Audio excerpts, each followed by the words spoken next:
इंकलाब news live, खबरों का express. नमस्कार दोस्तों, आप देख रहे हैं इंकलाब न्यूज लाइव। मैं फारूक शाह। हम हमेशा खबरें ऐसी लेकर आती हैं जिसमें अवेयरनेस हो। हमारी खबरों में वो बातें होती हैं जो आपको सचेत करें, सावधान करें और प्रशासन को सहयोग करें। वो प्रशासन जो हमारे लिए तात्पर्य रहती है, अगर वही प्रशासन पर आँच आए या उसी प्रशासन पर दाग लग जाए तो बड़ी दुख की बात होती है, क्योंकि प्रशासन के भरोसे ही पूरी समाज चलती है और प्रशासन ही पूरे समाज को कंट्रोल करती है। ऐसे में एक खबर ऐसी हमारे पास है जिस खबर में आप कलेक्टर लेवल के लोगों की लापरवाही और बहुत बड़ी जिम्मेदारी से मुंह मोड़ने जैसी घटना सामने आई है। हमारे साथ हैं उमेश जामझंडेकर साहब, फक्त महाराष्ट्र के चैनल के संचालक हैं और वरिष्ठ पत्रकार हैं। इनके हाथ में कुछ पेपर्स है और इस पेपर्स के जरिए इन्होंने वो बातें सामने लाई हैं जिसे जानने के बाद आप हैरान रह जाओगे और प्रशासन को इस पर गंभीरता से विचार करना चाहिए। स्वागत है आपका इंकलाब न्यूज लाइव में। धन्यवाद। जामझंडेकर साहब, मैं जानना चाहूंगा पेपर में क्या है और मैटर क्या है आपका? ये मेरे पास 3 पत्र है जो कि मैंने पालघर जिला के जिलाधिकारी को दिया हूँ। उसमें से 2 जो तकरार मैंने दी है वो अक्टूबर में दी है, 9 अक्टूबर में 2024। हाँ, इसमें एक तो मामला ऐसा है कि जो पालघर में जो महिला और बाल कल्याण समिति जो शाखा चलती है, सेंट्रल गवर्नमेंट के अंदर ही चलती है, महाराष्ट्र गवर्नमेंट उसको कंट्रोल करती है। वो महिला बाल कल्याण समिति के बाल कल्याण समिति करके एक डिपार्टमेंट है, उसमें CWC कहा जाता है उसको। वहां मैं पहले भी गया हुआ था, लेकिन एक मैटर ऐसा था कि भाई जो सेंट्रल गवर्नमेंट के रूल्स है वो स्टेट गवर्नमेंट को सबको समान फॉलो करना पड़ता है, ये मेरी समझ है।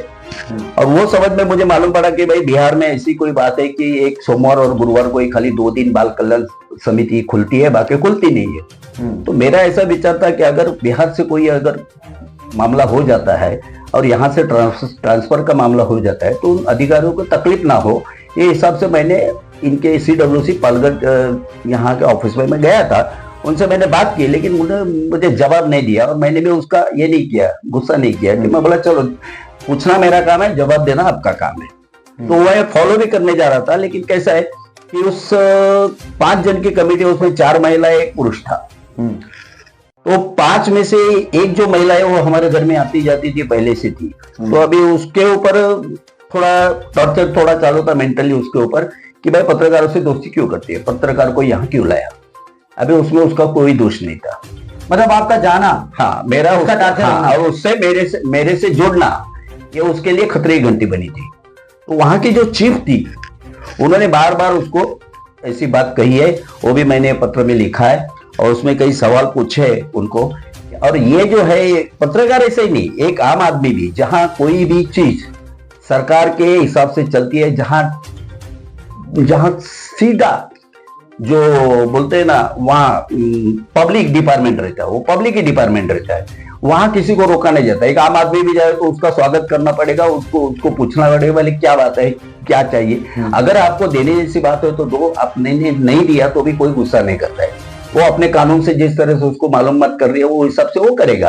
आपने आपके लिमिट में जितना उतना बात करने को तो देना चाहिए, लेकिन ना उसने सवाल सुनने लायक रखा, ना सवाल का जवाब दिया आज तक। हाँ, तो ये तो मेरा फंडामेंटल राइट्स का उल्लंघन किया है, आर्टिकल 14 से लेकर। आपको वो लोग चाहते नहीं कि आप पत्रकार हो या कोई और हो, उनके दरमियान उनके सामने जाए। उनका कहना है कि पत्रकार ने ऑफिस में नहीं आना चाहिए। उसका मैंने उनसे खुलासा मांगा है कि भाई 4 लाइन में मुझे लिख के दो कि CWC ऑफिस में पत्रकारों को आने की मनाही है, बराबर है। तो उसका मैं कानून के हिसाब से उनको जवाब दे दूंगा। तो आपको रिपोर्ट आया? नहीं, अभी तक नहीं। 9 तारीख को मैंने दिया है, बीच में इलेक्शन थे, मेरे को मालूम नहीं। कलेक्टर साहब से मैंने फोन पे बात की तो वो बोले कि ठीक है मैं उसमें ध्यान देता हूँ। अभी कलेक्टर साहब थोड़ा टाइम दे दिया है मैंने। तो दोनों लेटर है, और एक लेटर तो ऐसा है कि पूरे गवर्नमेंट में सिस्टम जो है उस सिस्टम के अलग ही काम हुआ है। तो कैसा है, अगर समझो मेरी एक प्राइवेट स्कूल भी रहेगी, गवर्नमेंट के तो छोड़ दो, मेरी एक संस्था है जनहित फाउंडेशन। अगर आप मुझसे कुछ प्रमाण पत्र मांगते हो कि भाई आप मुझे पहचानते हो करके मुझे लिख के दो, तो मैं आपको क्या कोरे कागज पे लिख के दूंगा? नहीं, आपका लेटर हेड होगा। मेरा लेटर हेड है, उसको मैं मानता हूं और वही लेटर हेड को माना जाएगा ना बाहर। कोरे कागज के खाली मैं जनहित फाउंडेशन का थप्पा मार दूं और साइन कर दूं, साइन किसका है, अध्यक्ष का है, सेक्रेटरी का है, किसका, आपको मालूम ही नहीं है। तो साइन करने के बाद उसके नीचे स्टैंप रहता है ऑफिसर का कि भाई पदाधिकारी कौन है, वो उस पे देंगे। वो लेटर ऐसा है ना, लेटर है, स्टैंप किसका है? और स्टैंप खाली साइन ही, स्टैंप किसका नहीं है, मैं आपको थोड़ा उसका, स्टैंप किसी का नहीं है, सिक्का तो है नहीं, सिक्का भी नहीं है, और लेटर हेड भी ये भी नहीं है अपना, क्या उसको लेटर हेड भी नहीं है। और ये भी सेंट्रल गवर्नमेंट की यूनिटी है जिसमें 3 सिंह का सिक्का आपको दिया जाता है, और आपकी पोस्ट ऐसी है कि मैजिस्ट्रेट लेवल की है, तो आपको कानून का मालूमात होना जरूरी है। आज तक मैंने 40 साल में देखा है, कोई भी विभाग से, चाहे महानगर पालिका और तलाटी ऑफिस हो, जब भी दिया जाता है कोरे कागज पे साइन करके कभी नहीं दिया जाता है। मैं देखना चाहूंगा क्या है आप ये जो लेटर है, ये मैं आपको बताता हूँ, मैं नाम अभी उनका जाहिर नहीं करूंगा तो उसकी छानबीन चल रही है। मैं एक बार बताना चाहूंगा दर्शकों से, डिस्प्ले पर तो ये साफ दिखता नहीं होगा, लेकिन इसके बाद इसके अंदर जो मामले हैं वो संबंधित मामले को उजागर नहीं किया जा सकता क्योंकि उसकी जांच इंक्वायरी चल रही। लेकिन आपको मैं ये बताना चाहूंगा कि ये सिक्का, जिसपे शेर का सिक्का कहा जाता है, और ये सिक्के के मायने बहुत बड़े हैं क्योंकि ये सिक्का कोई मामूली सिक्का नहीं है। भारत सरकार का एक ऐसा मुहर है जो देश विदेश पूरी दुनिया में पहचाना जाता है, और ये सिक्का लगाने का अधिकार भी सबके पास नहीं है। ये सिक्का रखने का अधिकार किसी के पास नहीं है। ये सिक्का वही रख सकता है जो केंद्रीय डिपार्टमेंट से जुड़ा हो, जो सरकार के बहुत जिम्मेदारी पद पर पड़ा हो, उसके हाथ में ये सिक्का होता है और वही ये सिक्का मार सकता है। अब ये सिक्का कहाँ मारना है ये बड़ी इंपॉर्टेंट हो जाती है, ये सिक्का किस जगह लगनी चाहिए वो बड़ा इंपॉर्टेंट हो जाता है।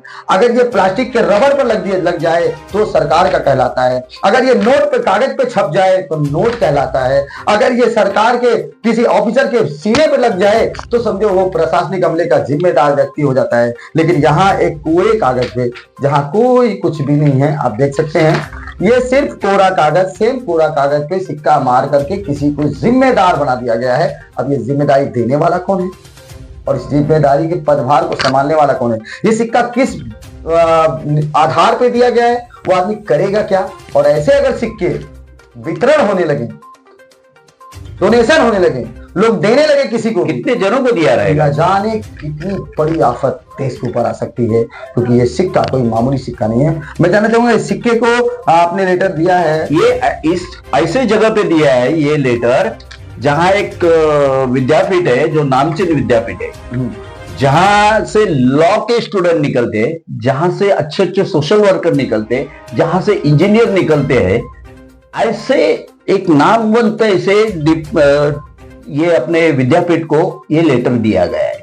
यानी वो विद्यापीठ भी जिम्मेदार है इसके बारे में, लेकिन वो विद्यापीठ तब ध्यान देगा जब यहां से कोई कार्रवाई होगी, तभी वो विद्यापीठ के पास चला जाएगा। वो तो कहेगा मेरे पास लेटर आपका आया था, और इनके पास लेटर जो है उसमें कुछ डेटा ही नहीं है, तो क्योंकि ना किसी अधिकारी का नंबर है, ना नाम है, ना पता है। ये मुझे भी पता है, लेकिन ये मामला जब मैं लेके गया था तभी अधिसूचना नहीं थी। 15 तारीख को अधिसूचना लेके एक IAS ऑफिसर है, इसके हिसाब से मैंने ये पूछा, चलो बाकी के लेटर का तो पढ़ने के बाद जवाब देगा, लेकिन ये जब उन्होंने ध्यान दिया रहेगा तभी उनके दिमाग में फटाक से आना चाहिए था, अरे इट इज अ फ्रॉड है, सरकार के साथ में किया हुआ फ्रॉड है, ये उनके दिमाग में तुरंत आना चाहिए था। लेकिन उन्होंने जानबूझ के इस चीज को साइड में रखा। मैं अभी 2 दिन पहले गया था, तभी वो उन्होंने नीचे जो मुंडी थी कुछ लिख रहे थे, मेरी तरफ देखा भी नहीं, फिर भी मैंने कह दिया सर एक लास्ट चांस आपको देता हूं, इसके बाद में ये लेटर जो है, ये लेटर आप कहीं भी दिखाओ, मामूली से मामला जिसने लॉ किया है वो भी बोल देगा it is a fraud letter करके। फिलहाल इनकलाब न्यूज लाइव पर हम ये पुष्टि नहीं करते हैं कि ये गवर्नमेंट का है या नहीं है, लेकिन गवर्नमेंट से ये जरूर कहना चाहेंगे कि ये सिक्का तो सरकार का है, और सरकार का सिक्का बड़े जिम्मेदार के हाथ में होना चाहिए, और अगर यहां लापरवाही है तो इसे गंभीरता से लें।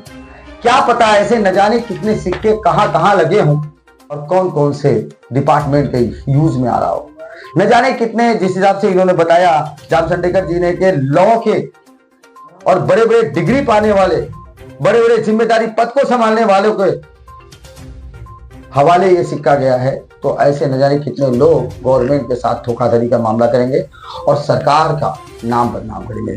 फिलहाल हम ये कहेंगे, अंतिम में सिर्फ आपसे जानना चाहेंगे, आपकी लड़ाई कहाँ तक पहुंची है और आगे कहाँ तक जाएंगे? नहीं, ये तो मैं अभी देखो, इन्होंने अगर मुझे न्याय नहीं दिया, मैंने तो समझदारी में पहले लेटर दिया था ताकि इस पे चर्चा हो जावे और मामला जो है वही ऑफिस के अंदर ही घूमते रहे और बाहर नहीं निकले। मैं नहीं चाहता तो इसको उजागर करूं, लेकिन जिन्होंने एक पत्रकार को इतने हल्के में ले लिया, और जैसा रहता ना अपमान मैं तो सहा नहीं जाता। मुझे कोई एक कान के नीचे मारेगा तो मैं जरूर ये करूंगा, मान लूंगा मेरी गलती है, लेकिन कोई मेरा अपमान करे या मेरे अधिकार को छीन देगा तो मैं उसको बर्दाश्त नहीं करूंगा कि उसके खिलाफ ही मैं लड़ रहा हूँ, मेरी पत्रकारिता कर रहा हूँ मैं।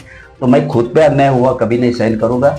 और मेरे खिलाफ भी वहां बहुत सी बड़ी बातें हो गई थी, उसका भी उन्होंने क्या किया, उससे रेजिग्नेशन ले लिया, ना उसको सस्पेंड किया ना कुछ नहीं। और दूसरी बात क्या है, एक महिला की अवहेलना करने के बाद, उससे गलत ये करने के बाद, उसका गलत बोलते ना क्या, गलतफहमी सब फैलाने के बाद भी उस पर कार्रवाई नहीं हुई और उसको इनाम दिया गया। आज वो एक महिला बाल कल्याण डिपार्टमेंट का एक सेक्शन जो है वो उसको अवार्ड दिया गया है और वो आराम से उस पर काम कर रहा है राजीनामा देके।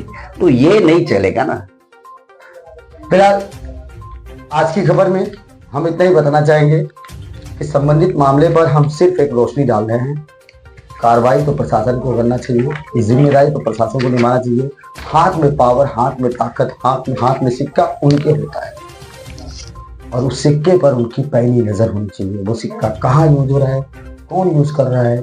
हमारा काम था सिर्फ आप तक संदेश पहुंचाना और हमारा काम था अवेयरनेस पहुंचाना।